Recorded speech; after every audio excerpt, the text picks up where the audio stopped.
Colin was right. I know it drives you nuts, but Sam Darnold's a good quarterback. It's official. The Vikings are 9-2. Darnold was 6 for 6 in overtime, came in dinged up, made several big-time throws. Listen, I know Caleb Williams is what everybody is watching in this game, but that was a game you could have easily lost. He's throwing to a couple of guys we don't know much about. Justin Jefferson was locked down some of the afternoon by Jalen Johnson. And Sammy Darnold can officially play for the 9-2 Vikings.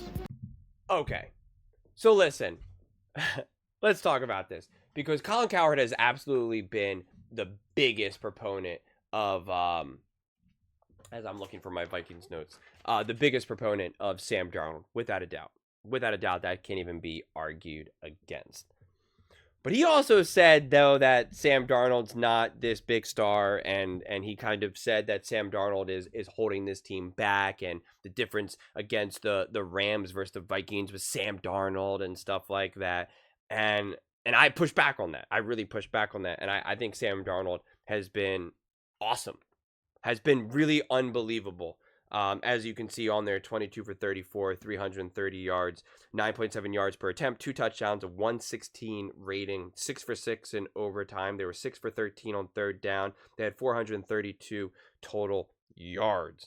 So they were really putting a lot of this on Sam Darnold. And make no mistake about it, the Bears have a great defense. Their defense has always been really good. It's been good for the last 2 years. So we know this defense is legit. And yet, Sam Darnold kept making some plays, and they had some bad drops, right? I mean, you had Sam Darnold being like a real big time playmaker that then they were just dropped. But I mean, he's just so comfortable in the pocket. The way he moves in and out of the pocket, I think he has such a great bounce, because he's obviously not this like hyper mobile Lamar Jackson, Josh Allen type quarterback. So he wants to stay in the pocket, but when he needs to use his legs, he obviously can. So he really does have this great balanced playmaking abilities. And then he obviously could just throw some unbelievable throws. I mean, he had the throw for 45 yards to Addison. I mean, like he just can throw strikes, man. I mean, he really, really can. I mean, in overtime, he had big time throws in a game that we've seen so many times. Those games, teams just drop. Right? Things just kind of get away from them. I mean, obviously, as it did for a second again with the Vikings. That was one of those games where you're just like, oh my God, how do you lose that game? But I mean, what did Sam Darnold do?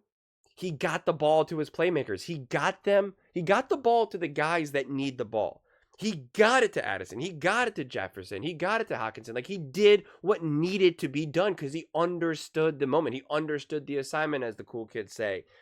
And that's so important from a quarterback perspective. So I think the Vikings continue to be undervalued big time. I mean, it's like no one believes in this team because of their record. And I don't understand. They don't believe their record is representative of who they are, and that's all because of Sam Darnold. When they keep failing to understand that Sam Darnold is a legitimate piece as to why they have the record that they have. This is not a team that anybody wants to face. They're a top team in the NFL. I mean, they weren't even in Colin's like top 10 herd hierarchy, I think, last week or the week before. I mean, they definitely fell out of it. And I was just like, that doesn't make any sense. The Vikings deserve to be there. And beating the Bears doesn't prove that to me, because I've already known it, quite frankly. So again, I continue to believe that this team is for real.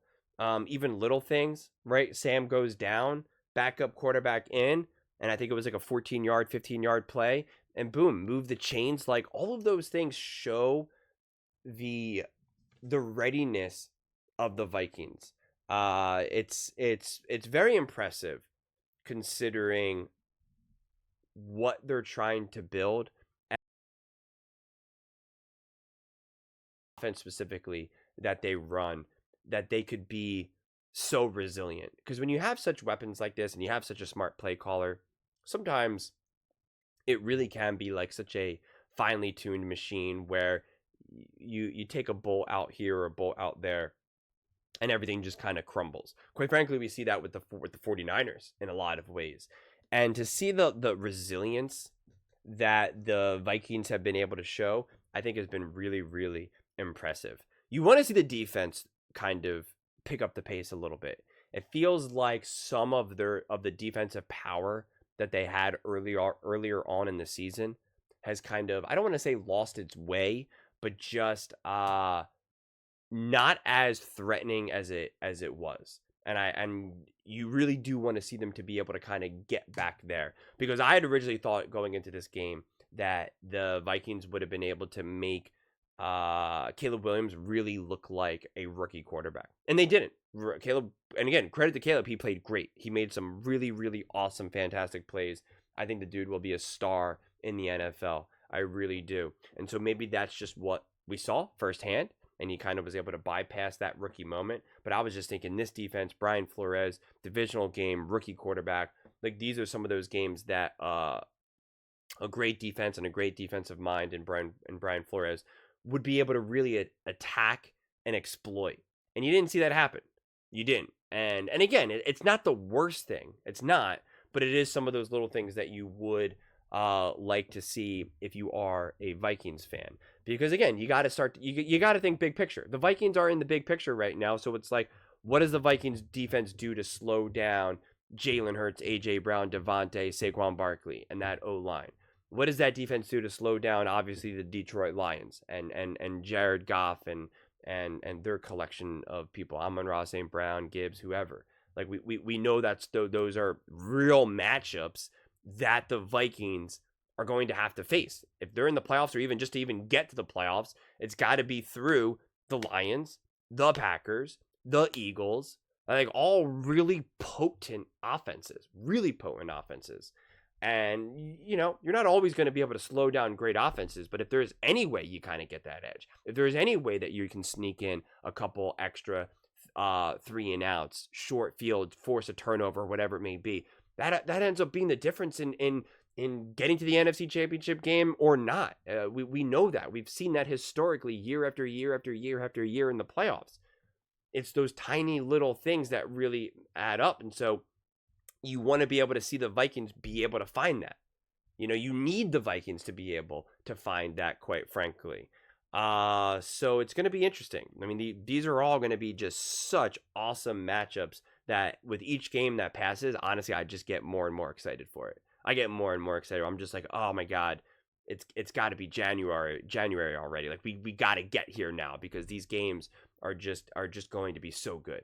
They're just going to be so good. I mean, how could they not be? Because I think we see such high-powered offenses with such big names, with such big plays, big play callers as well right now. So we're just going to see like actual innovative, awesome, you know, offenses getting to work.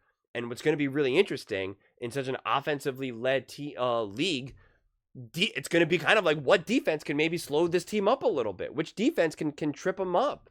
Which defense can kind of bully them around a little bit? What defense gives up the big yards but locks them down in the red zone, forces them in that weird situation where it's like 4th and 2, do we kick a field goal, do we not? Okay, let's go for it, 4th and 2, oh my God, now we didn't even get a field goal. Like, that's how these games are going to unfold. That's the way it feels to me. So it's just, you know, it's going to be good, man. It's going to be good. And I think the Vikings they're right there in it. And it's exciting to see them continue to play.